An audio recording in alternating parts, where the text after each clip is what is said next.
इस वीडियो में आपको बताने वाला हूँ रिएक्ट नेटिव के कंपोनेंट्स के बारे में। ठीक है, तो क्या क्या कंपोनेंट बेसिकली हम यूज़ करते हैं, मैं वही कंपोनेंट बताने वाला हूँ जिनका हम मोस्टली यूज़ करते हैं डिज़ाइन बनाने के लिए, मोस्टली यूज़ करते हैं कुछ लॉजिक्स के लिए। ठीक है, तो हम सिर्फ उन्हीं पे फोकस करेंगे जिनका ज़्यादा से ज़्यादा यूज है। ठीक है, तो मैंने यहाँ पे आप यूआई में देख सकते हो कुछ कंपोनेंट्स के नाम मैंने लिख रखे हैं जो रिएक्ट नेटिव के हैं।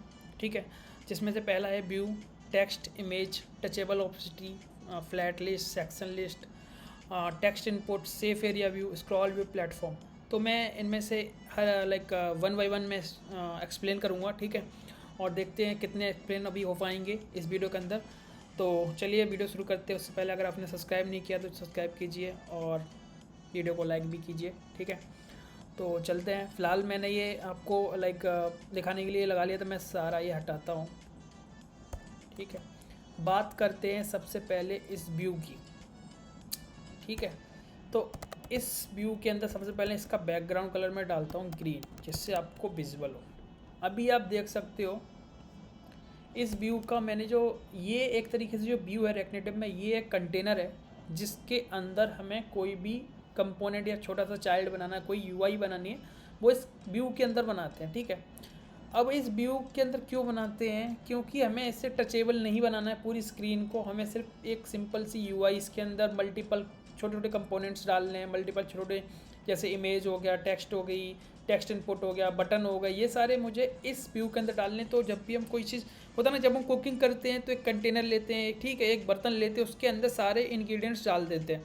तो ये जो छोटे छोटे इंग्रेडिएंट्स है, टेक्स्ट, बटन, वो सारी चीज़ें, इमेजेस वगैरह हम इस व्यू के अंदर डालते हैं। ठीक है, तो ये कंटेनर है जो हमारा पेरेंट की तरह काम करता है। हम इसे पेरेंट लेते हैं, जितने भी चाइल्ड हम बनाते हैं छोटे छोटे, उनका सबका एक पेरेंट ये है। ठीक है, तो इससे आप एक लेके चलो container view.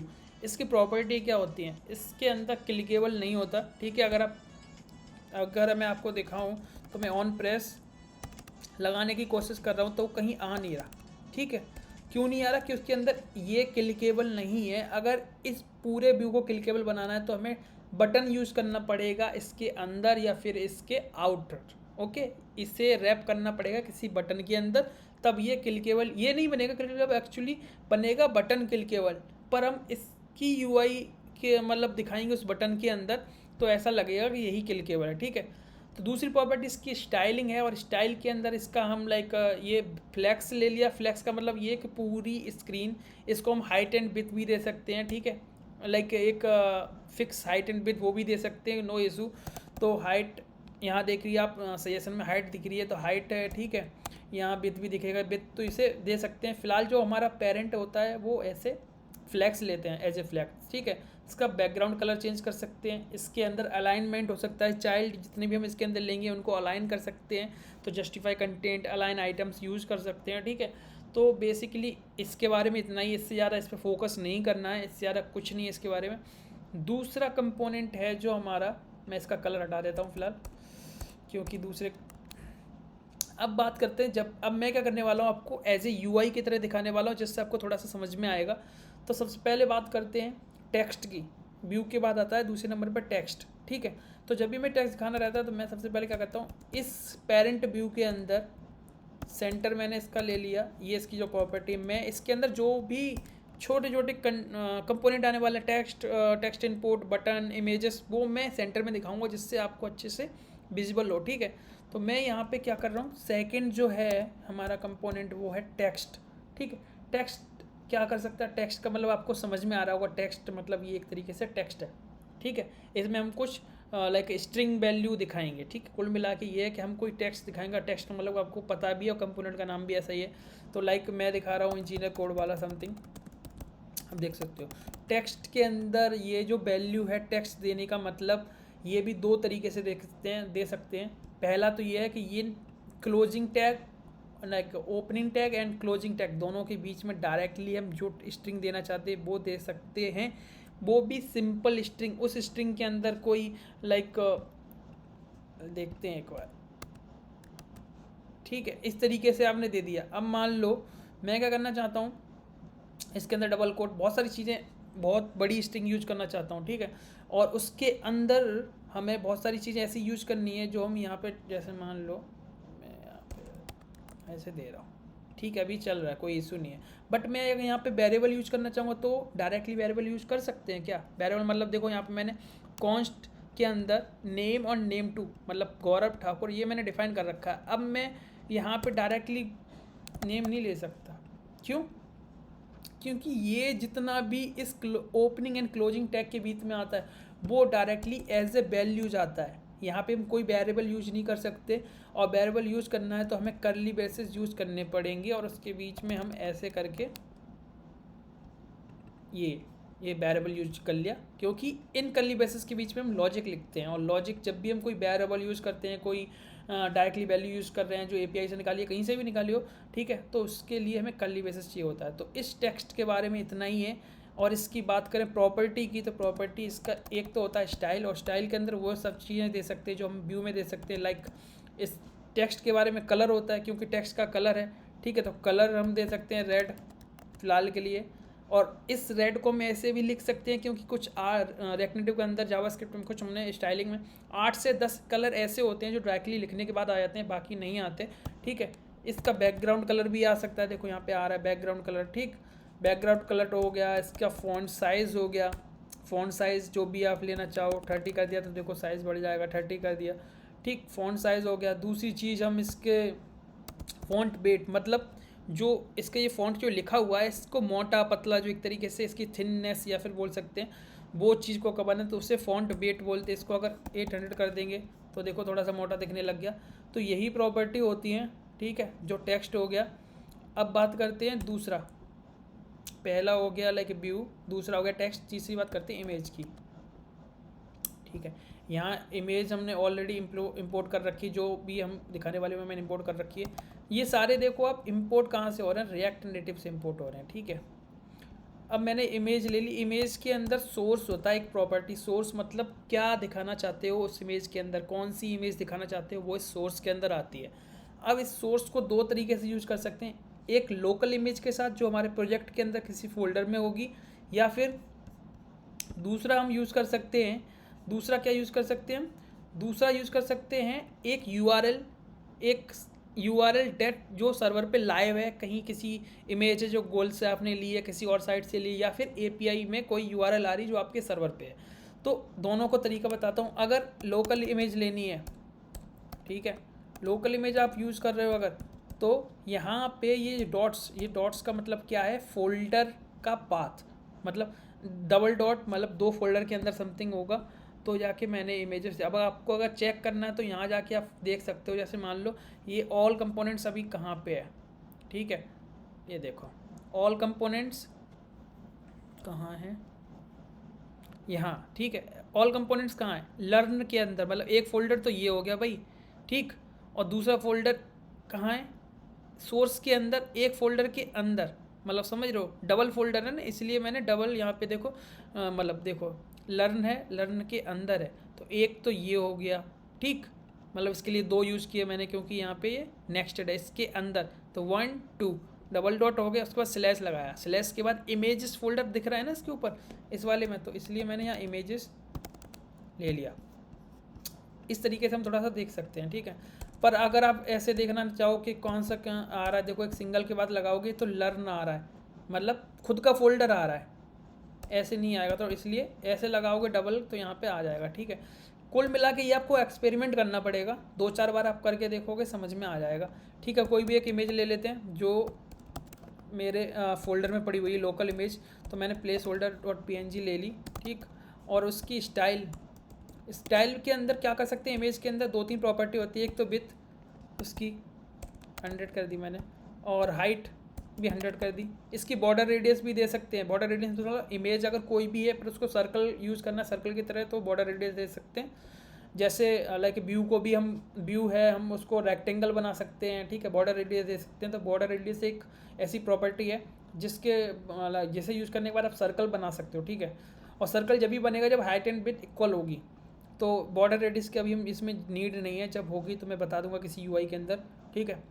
Width and height, और मैं इसको कर देता हूँ क्लोज, देखो इमेज दिखने लग गई है यहाँ पे, ठीक है। ये तो था लोकल,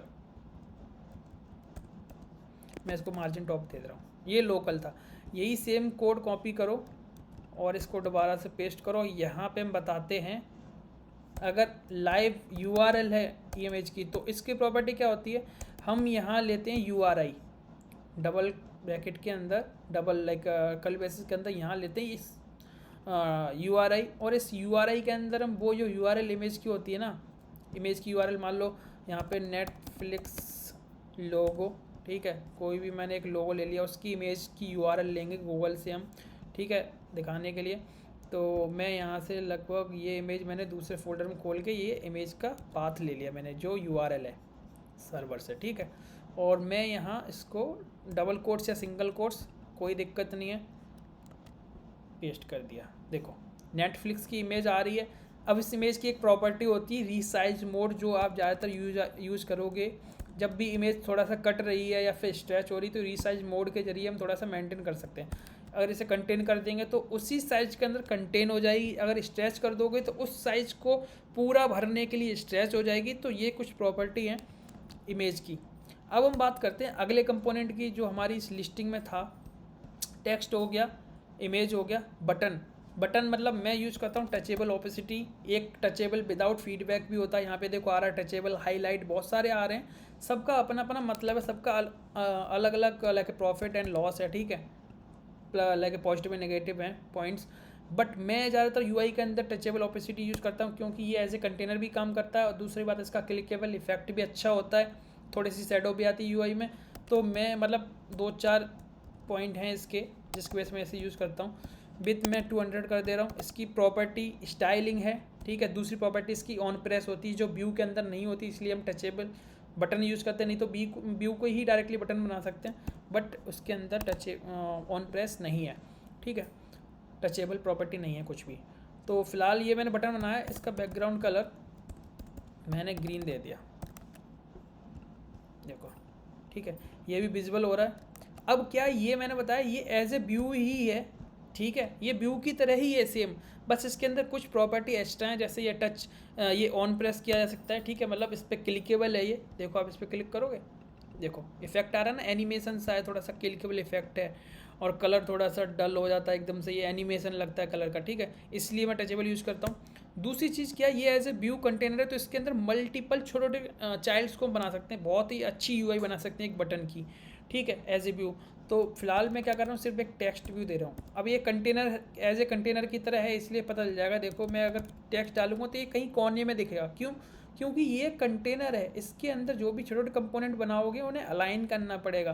फिलहाल मैं क्या कर रहा हूँ, इस टेक्स्ट को अलाइन कर रहा हूँ, नहीं तो मैं टेक्स्ट को भी अलाइन सेल्फ करके यूज़ करके कर सकता हूँ, बट फिलहाल मैं अभी ये कर रहा हूँ, क्योंकि अगर तुम देखोगे ना तो प्रॉपर्टी बहुत सारी, ये प्रॉपर्टी सारी तुम्हें जब समझ में आएंगी जब तुम UI बनाओगे, ठीक। आपको मेरे जो अलग वीडियोज़ हैं जो मैंने अदर डाले हैं उन वीडियोस को देख सकते हो, और उसमें मैं जब UI बना रहा हूँ तो आपको समझ में आएगा कि ज़्यादातर मैं कौन सी चीज़ें यूज़ कर रहा हूँ, ठीक है, कैसे यूज़ कर रहा हूँ। तो ये तो हो गया बटन। अगर आपको इस पर क्लिक कराना है तो इसकी प्रॉपर्टी है ऑन प्रेस। ऑन प्रेस क्या करता है, एक फंक्शन लेता है, ठीक है, ये फंक्शन ऑन प्रेस एक फंक्शन लेता है अपने अंदर एज ए वैल्यू, ठीक। तो ये फंक्शन हो गया, ये मैंने यहाँ पे दिया, ये एरो फंक्शन लेता है, ठीक है। इसके अंदर लाइक अलर्ट डाल दो, हेलो, जब आप क्लिक करेंगे तो हेलो अलर्ट खुल रहा है, ठीक है, तो क्लिकेबल है। अब बात करते हैं फ्लैट लिस्ट की। इसके अगले बार जो फ्लैट लिस्ट है, फ्लैट लिस्ट क्या है, एक लिस्टिंग कंपोनेंट है रिएक्ट नेटिव का खुद का, डायरेक्ट लिस्टिंग, या तो वर्टिकल या फिर हॉरिजॉन्टल, ठीक है, और इसके अंदर सिंगल आइटम होता है, ठीक है, कोई हेडर फुटर मतलब होता है, फुटर होता है, बट उसको फुटर क्या है कि वो एक तरीके से हर आइटम के अंदर फुटर आता है, या फिर मतलब अगर इसका डायरेक्टली कंपोनेंट फुटर है, रेंडर फुटर, उसका मतलब क्या होता है, पूरी लिस्ट के बाद, पूरी लिस्ट के जितने जैसे 50 आइटम है, 50 आइटम के बाद सबसे लास्ट में जाके वो फुटर दिखेगा, उसका कोई यूज है, उसका कोई यूज नहीं। जब हम लाइक स्क्रॉलिंग वाला रिफ्रेश कंट्रोल लगाते हैं तो उस टाइम पे जब हमें प्रोग्रेस बार ऐड करना रहता है तब वो प्रोग्रेस बार को हम यूज़ करते हैं रेंडर फुटर के अंदर। बट अब क्या है कि जैसे जैसे टाइम गुजरता जा रहा है, UI के तरीके चेंज होते जा रहे हैं, तो हम अब वैसे यूज़ करते नहीं हैं, बट रेंडर फुटर इसके अंदर होता है, हेडर भी होता है, बट उसका बेसिकली यूज ज़्यादा नहीं होता। तो फिलहाल हम क्या कर रहे हैं, जो मेन प्रॉपर्टी इसकी हैं वो है डेटा। डेटा मतलब जब भी आप कोई डेटा लिस्ट कराओगे, मतलब कोई लिस्टिंग कराओगे, तो उसके अंदर क्या होगा, एक एरे चाहिए होगा। वो एरे जो डेटा का लिस्ट होता है, जेसन डेटा है, मतलब जेसन एरे है, उसको हम यहाँ पास करते हैं ऐसे, ठीक है। फिलहाल मैं क्या कर रहा हूँ, डेमो देख रहा हूँ, तो मैं कुछ भी पास कर रहा हूँ। इस वैल्यू को मुझे दिखाना तो है नहीं, तो मैं बस जस्ट काउंटिंग बढ़ा रहा हूँ उस एरे की। अब ये देखो, ये जब भी मैंने फ्लैट लिस्ट डाल दिया तो ये सारा जो बने हुए थे ये सब ऊपर भाग गए, क्योंकि ये कुछ स्पेसिफाइड स्पेस लेता है स्क्रीन पे, चाहे आइटम को डिस्प्ले हम कराएं या ना कराएं, ये अपना स्पेस ले लेता। अगर इस चीज़ से बचना है तो इसे जब भी लगाओ एक व्यू के अंदर डाल दो। एक व्यू के अंदर डालोगे तो क्या है कि व्यू का मतलब क्या है कि जब तक व्यू को हम हाइट एंड विड्थ नहीं देंगे तब तक वो स्पेस नहीं घेरेगा, ठीक है, स्पेस नहीं घेरेगा, ठीक है। अब बात करते हैं, फ़िलहाल हम यहाँ पे बात करते हैं, और हम यहाँ कहाँ थे, इसका बैकग्राउंड कलर मैं दिखाता हूँ। देखो बाय डिफ़ॉल्ट कितना स्पेस ले रहा है इस, ये क्या नाम है, क्योंकि हमने व्यू की कोई हाइट एंड विड्थ नहीं दी है ना, तो फ्लैट लिस्ट कुछ अपना डिफ़ॉल्ट स्पेस ले रहा है ऑरेंज। पर ये, अरे मैंने बैक व्यू के अंदर लगाया है, व्यू के अंदर तो देखेगा ही नहीं क्योंकि कोई आइटम नहीं है।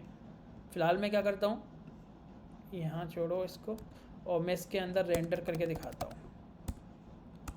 बहुत लाइक यूआई के बहुत सारे अलग अलग रूल्स होते हैं। जब हम यूआई बनाते हैं तो हम फॉलो करते, लाइक मैंने जब स्टार्टिंग में बनाई थी तो मैं एकदम से बिगनर की यूआई बना रहा था, तो बहुत ही ज़्यादा गंदी बनी थी।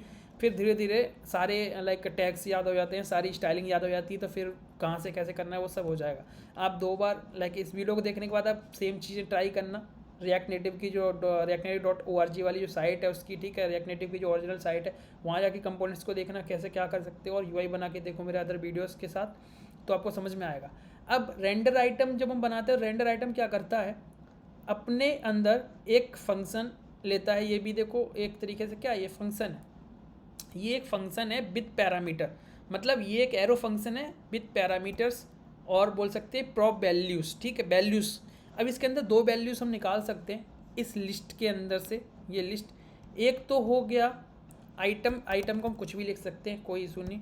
दूसरा इंडेक्स, आइटम का मतलब क्या, ये जो को मैंने अभी एक वैल्यू ली है, ये एक सिंगल ऑब्जेक्ट भी हो सकता है, क्योंकि जेसन एरे आप जब बनाते हो तो ऑब्जेक्ट बनता है ना किसी एक पर्टिकुलर आइटम का डेटा। मान लो एक एम्प्लॉयज़ की लिस्ट है, तो एम्प्लॉय 1 का क्या हो सकता है, नेम हो सकता है, ईमेल आईडी, कॉन्टैक्ट नंबर, तो एक ऑब्जेक्ट बनेगा ना एक आइटम को, तो उस पर्टिकुलर ऑब्जेक्ट को हम आइटम बोलते हैं यहाँ पे, ठीक है। अभी यहाँ पे सिर्फ मैंने 1 लिखा है तो ये आइटम है।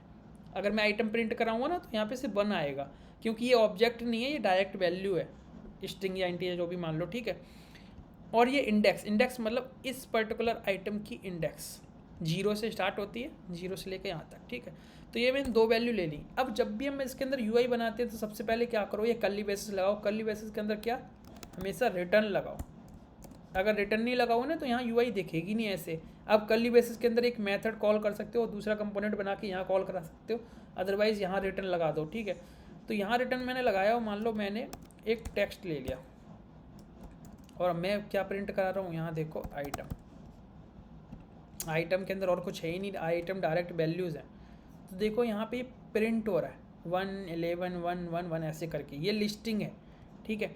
तो ये लिस्टिंग मैंने डायरेक्टली करा दी। अब देखो इसको थोड़ा सा स्टाइलिश बना देते हैं, बॉर्डर ऑर्डर दे के, विथ 200, हाइट 50, बॉर्डर विथ क्या होता है, जब भी हम कोई कंपोनेंट बनाते हैं उसके जो चारों एयर मतलब रेक्टेंगल बनाए तो रेक्टेंगल का चारों ओर की बाउंड्री एक तरीके से बॉर्डर हो गई, बॉर्डर।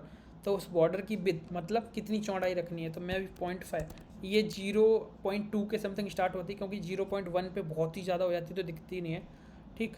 तो ये हो गया। अब मैं अलाइन सेल्फ यूज़ करूँगा, देखते हैं क्या होता है। नहीं काम करेगा क्योंकि टेक्स्ट की ही हाइट उतनी है, किसी व्यू के अंदर नहीं है, हम डायरेक्टली टेक्स्ट ही खुद ही पेरेंट है, इसलिए अलाइन आइटम की जगह पे हम क्या यूज़ कर सकते हैं, align text align, 5 text align, और उसको सेंटर, ठीक है। फ़िलहाल कुछ ऐसे लिस्टिंग बन रही है। अब मैं इस व्यू के अंदर जो मैंने व्यू लिया था जिससे मैं मतलब फ्लैट लिस्ट को रैप करा, जिससे स्पेस ज़्यादा ना जाए तो मैं इसको थोड़ा सा मार्जिन टॉप ले रहा हूँ क्योंकि ये बटन के अंदर जा रहा है। तो फिलहाल आपको एक लिस्टिंग समझ में आ गई होगी, मैंने बॉर्डर दे दिया, इससे समझ में आ रहा हो 1 आइटम 2 आइटम 3 आइटम, ये एक तरीके से लिस्टिंग बन गई फ्लैट लिस्ट के अंदर। अब क्या है, इसी जैसा एक और दूसरा आइटम भी है, सेक्शन लिस्ट। अब उस सेक्शन लिस्ट का यूज़ कहाँ करते हैं, जब भी आपने देखा होगा बहुत सारे कभी ऐप चला रहे हो तो क्या है कि कोई टाइटल है, मान लो मैं फूड का ऐप चलाते, जोमेटो वगैरह आपने चलाया होगा, कभी ऊबर इट चला रहे हो तो कैटेगरी फूड का नाम है लाइक पिज़्ज़ा, ठीक।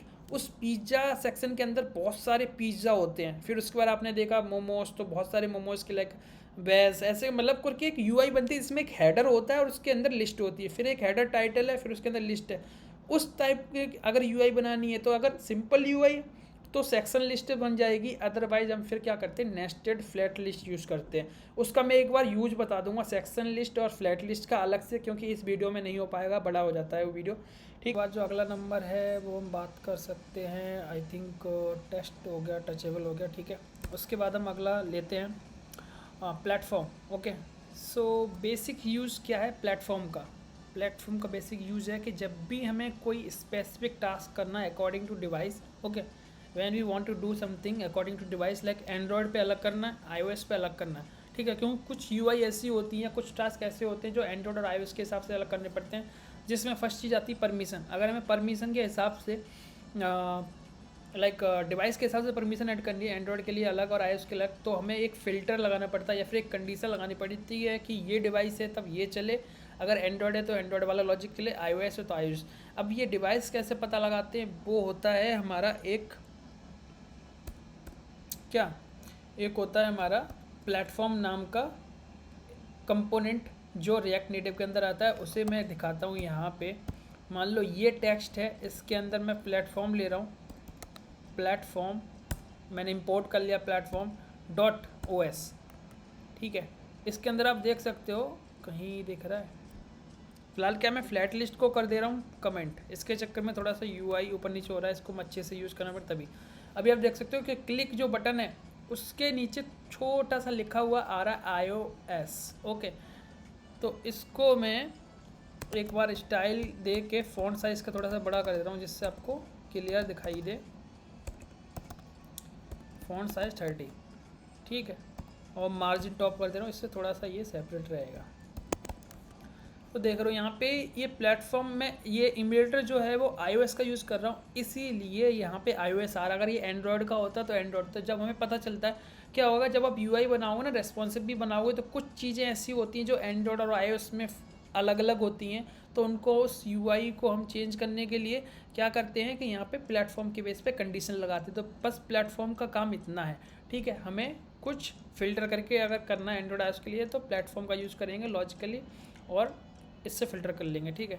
अब बात करते हैं सेफ़ एरिया व्यू, ठीक है। तो एक्चुअल में सेफ़ एरिया व्यू क्या है, ये आप देख रहे हो एमुलेटर। आज पहले जो फ़ोन आते थे उनमें नोच नहीं होती थी, ठीक है, जो ऊपर का ये जो एरिया है ये नोच है, ये पहले वाले फ़ोनों में नहीं होती थी, ठीक है। अब पहले सिर्फ iOS में आ रही है, एंड्रॉयड में नहीं होती थी। एंड्रॉयड में एक ब्लैक लाइक पूरा एक बॉर्डर आता था, ठीक है। कुछ टाइम अब नए नए फ़ोन आ रहे हैं, सब के अंदर नोच आ रही है, ठीक है। तो जब नोच आ रही है किसी भी फ़ोन के अंदर, आप देखो मैं एक एग्जाम्पल दिखाता हूँ आपको।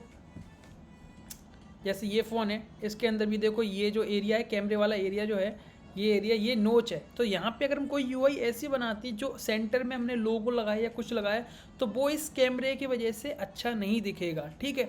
इसीलिए हम क्या करते हैं, सेफ़ एरिया व्यू यूज़ करते हैं, जिससे ठीक है, जिससे वो पोर्शन कटे ना यूआई में और पूरी यूआई अच्छे से दिखे। अब सेफ़ एरिया व्यू को मैं यहाँ लगा के दिखाता हूँ फ़िलहाल, ठीक है। यहाँ मैंने पहले क्या लिया था, पेरेंट पे व्यू लिया था, और मैं पेरेंट ये क्या है जो पेरेंट लिया था उसका मैं बैकग्राउंड कलर कर दे रहा हूँ ग्रीन, ठीक है। अभी देखो जो ग्रीन है वो इस सेफ़ एरिया व्यू, ये इसका जो नोच है एंड्रॉयड का, उसकी वजह से ये एरिया कट रहा है ना, ये वाला एरिया जहाँ पे कैमरे होते हैं, ठीक है, आईफोन के, तो यहाँ पे ये एरिया कट रहा है। अब ये एरिया कट रहा है तो इसे हमें दिखाना था, मतलब ये इमेज कट, यहाँ पे मान लो बैकग्राउंड इमेज भी यूज़ कर सकते हो, तो इमेज कटनी नहीं चाहिए थी। तो मैं क्या करने वाला हूँ, यहाँ पे सेफ़ एरिया व्यू जो रिएक्ट नेटिव से वो यूज़ करने वाला हूँ, और इसको इसके अंदर पूरे व्यू को रैप कर दूँगा।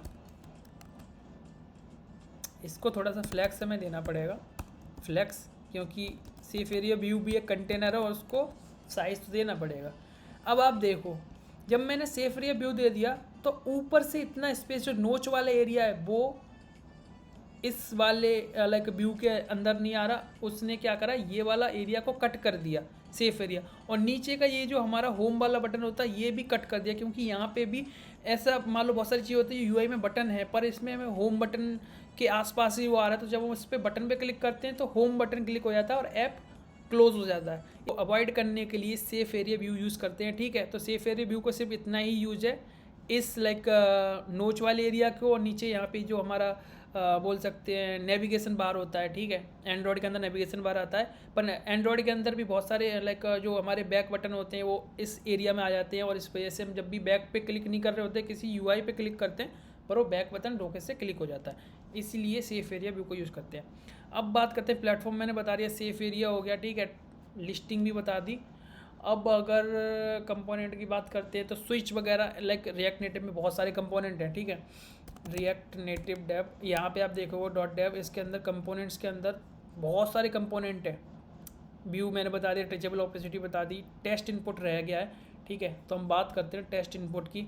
टेस्ट इनपुट क्या है, जैसे भी आपने एप्लीकेशन देखे होंगे, बहुत सारे ऐप आप यूज़ कर रहे होंगे, और उन ऐप के अंदर जो भी हम फॉर्म होता है लॉगिन फॉर्म या साइन अप फॉर्म, उस साइन अप फॉर्म के अंदर जब भी हम अपना नाम या फ़ोन नंबर एंटर करते हैं तो जो एंटर करने वाला जो एरिया होता है बॉक्स, उस एरिया को जहाँ पे हम कुछ भी एंटर कर रहे हैं उसको हम टेस्ट इनपुट या फिर टेस्ट फील्ड बोलते हैं, ठीक है। अपनी सिंपल भाषा में टेस्ट फील्ड बोलते हैं, और उस टेस्ट फील्ड को अगर हम रिएक्ट नेटिव में कॉल करें या फिर बनाएं तो उसे हम बोलते हैं टेक्स्ट इनपुट, मतलब टेक्स्ट इनपुट करने वाला एक फील्ड।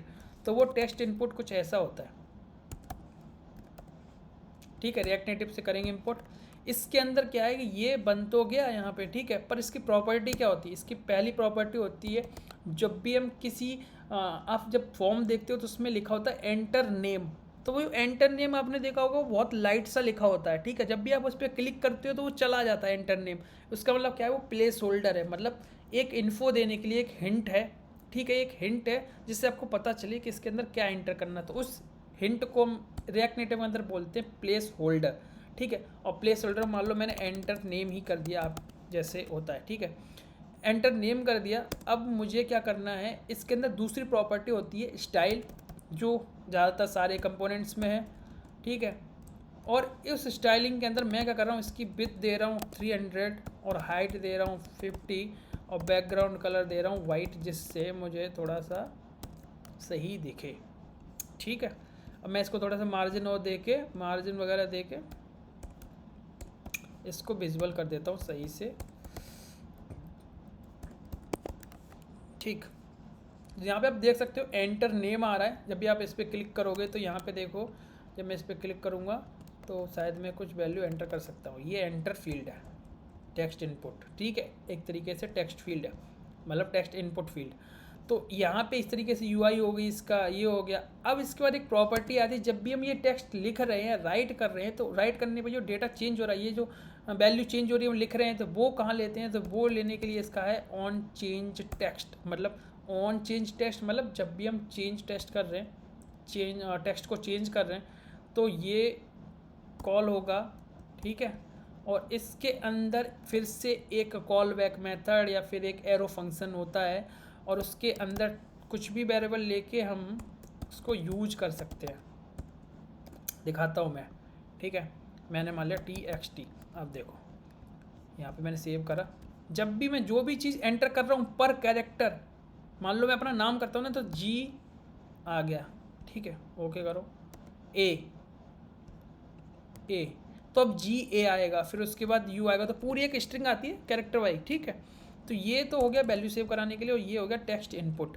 इसको अगर हम देखेंगे तो किसी एक परफेक्ट में एक एज लाइक बिगिनर लेवल की मैं एक पूरी लाइक एक ऐप बनाऊंगा, ठीक है, उसके अंदर सारी चीज़ें बताऊंगा। तो पहले आप यहाँ समझो, थोड़ा सा आप खुद से भी रीड करो जिससे और अच्छा समझ में आएगा, खुद से एक्सपेरिमेंट करो यूआई की, और बाकी मैं बताऊँगा, ठीक है। तो ये टेक्स्ट भी हो गया। एक बात करते हैं सेक्शन लिस्ट, मैंने स्क्रॉल व्यू और बता देता हूँ, स्क्रॉल व्यू और स्टेटस बार, ये दो और बताता हूँ आपको, ठीक है। उसके बाद वीडियो को ख़त्म करते हैं।